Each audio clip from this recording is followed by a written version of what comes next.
Southeast Georgia and the Lowcountry. This is WJCL 22 Morning News. See us now. You need to leave the area. This area has been declared an unlawful assembly. The area is closed. This area is closed. Breaking right now on WJCL 22 News, Super Bowl street chaos. The wild new video coming out of Los Angeles this morning where police are reporting violent and destructive behavior after the big Rams win. I swerved around him as well. As I swerved around him, he started firing shots to the back of my van. Claims of an Arbery copycat attack. Why an attorney is now calling for federal hate crime charges after a FedEx driver was shot out while delivering packages. High-stakes phone calls. I'm Christopher Salas in Washington with what President Joe Biden said to Ukraine's president and Vladimir Putin this weekend.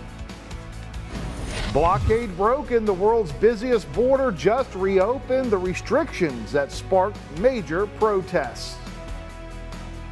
Here's a live look from our Skyview 22 camera at the Homewood Suites on the Savannah River as we get a new work week started. Thanks so much for starting your day with WJCL 22. Good morning. Frank Sulkowski.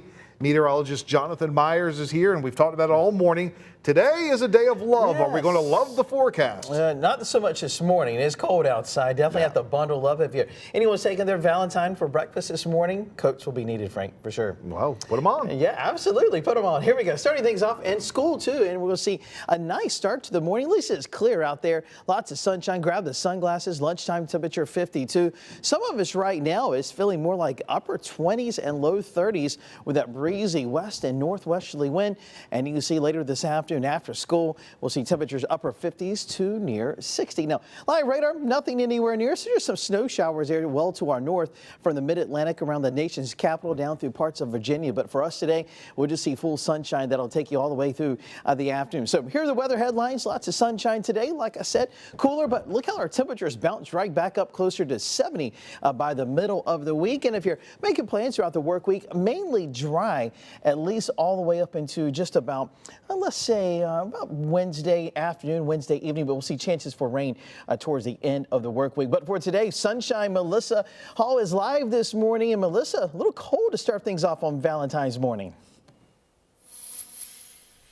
Yeah, Jonathan, and you mentioned that little bit of a breeze. That's all we have, but boy, oh boy, do you feel it, because it does make things feel even chillier. And if you're heading out with your Valentine, maybe taking them out to dinner today, it is definitely going to be chilly regardless of when you head out. Just those temperatures, they get kind of frigid, to say the least. 5 o'clock, if you're going out a little early trying to beat the crowd, we're going to have mid-50s already. Clear skies. Now, those clear skies stick around. You've heard me talk about clouds and how they like to keep us nice and warm, like insulation around your house. Well, we don't have them, so it gets cold quickly. 7 o'clock heading out then, already in the 40s. It'll be upper 40s, but frigid, and then definitely feeling like winter by 9 o'clock. So whether you're heading back to the car or just then heading out, we'll be in the mid-40s overnight. So it might be Valentine's Day, but it feels like we are definitely in the middle of winter. Make sure you have that coat. And if you haven't gotten a gift already, something warm will definitely get used today. Now, speaking of gifts, we are live right now outside of Flowers by Sue in Hilton Head, where they are really busy inside, making sure everybody gets ready for Valentine's and is prepared. I'll take you in there here in just a few minutes, Frank, and show you everything that's going on. All right, thanks so much, Belle. We'll check back in with you here in just a couple minutes. All right, let's take a look at the roadways. Ogeechee at Berwick Boulevard. Do have a few headlights there as folks get their Valentine's Day started here. We are at 6:04 on a Monday morning.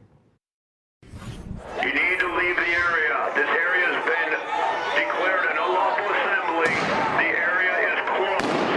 This area is closed. Breaking right now, Super Bowl street chaos. Hundreds of people taken to the streets of Los Angeles overnight after the Rams beat the Cincinnati Bengals 23-20. Police now reporting vandalism and destruction in that area, as you can see some of the video new to our studios this morning. Well, eventually officers and tactical teams, well, they were able to rush in and get things under control and had everybody leave the area. There's no doubt in my mind this is a copycat crime. Have copied off the McMichaels who chased Ahmaud Arbery because he was suspicious in a white neighborhood in Georgia. Well, right now, calls for federal hate crime charges in what one attorney is calling an Ahmaud Arbery copycat attack. A Mississippi father and son are out on bail this morning facing several charges. A FedEx driver told police the two chased him down and shot at him while he was delivering a package. The driver, DeMontario Gibson, said it all happened a few weeks ago. He says he was driving an unmarked van trying to find the address for his delivery. He says he was wearing his uniform. Now, a police report said after Gibson dropped the package at a man's house, a man later identified as Gregory Case began to follow him. I swerved around him and I started hitting the gas to try to get out the neighborhood. And there's a guy in the middle of the road holding a gun to my window. Now, Gibson says it was Gregory's son, Brandon Case, who ordered him to stop. I swerved around him as well. As I swerved around him, he starts firing shots to the back of my van. He said they followed him to the highway, but Gibson was able to get away unharmed. Brandon Case has been charged with attempting to cause bodily injury with a deadly weapon. His father, Gregory, is charged with conspiring to commit aggravated assault. Both have pleaded not guilty. Well, city cemetery confusion. A South Carolina city no longer letting churches bury people in the city-owned cemetery for free. This after Manning city officials say its cemetery is almost out of land and can't keep up with how many people are buried there. That's all according to the Sumter item. Council members voted to end the free burial practice that started as a gentleman's agreement ages ago. Well, Russia could invade Ukraine at any moment. That's the assessment from the U.S., which evacuated its embassy in Ukraine and is warning Americans to get out immediately. Our Christopher Salas is in Washington with the message shared between presidents over the weekend. President Joe Biden promised Ukraine's president swift and decisive action if Russia invades. He also made that same promise to Vladimir Putin. But for now, it appears neither phone call did much to ease tensions. After a weekend of diplomatic efforts from President Joe Biden, a dire outlook from the White House. An invasion could begin, a major military action could begin by Russia in Ukraine any day now. The president promising a series of economic sanctions if Russia invades. We are prepared with a package of potential economic consequences that will hit many of those oligarchs and make clear to Russia that there are real costs to pay for this. A Russian spokesperson over the weekend called the United States' claims of invasion, quote, hysterical and disinformation. This as Russia increases its military exercises by land and by sea on Ukraine's eastern, southern, and northern borders. The number of troops on the ground swelling to more than 130,000. The United States says despite the buildup, Putin has not committed to invading. But the warning is clear. Any American in Ukraine should leave as soon as possible. And the U.S. is increasingly worried that Russia will stage a false flag operation as a pretense to invade Ukraine. It could come as soon as Tuesday. Meanwhile, the United States is sending an additional 3,000 troops to Poland to reassure NATO allies in the region. But the White House says they will not enter Ukraine for any reason. In Washington, I'm Christopher Salas. Well, this morning, the world's busiest border crossing is once again open to traffic. Officials at the U.S.-Canada border work to clear blockades put in place by those protesting COVID restrictions.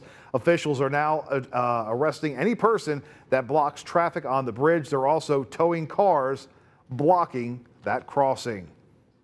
Well, as the investigation into former President Donald Trump deepens, South Carolina Senator Lindsey Graham says it shouldn't affect his chances for re-election.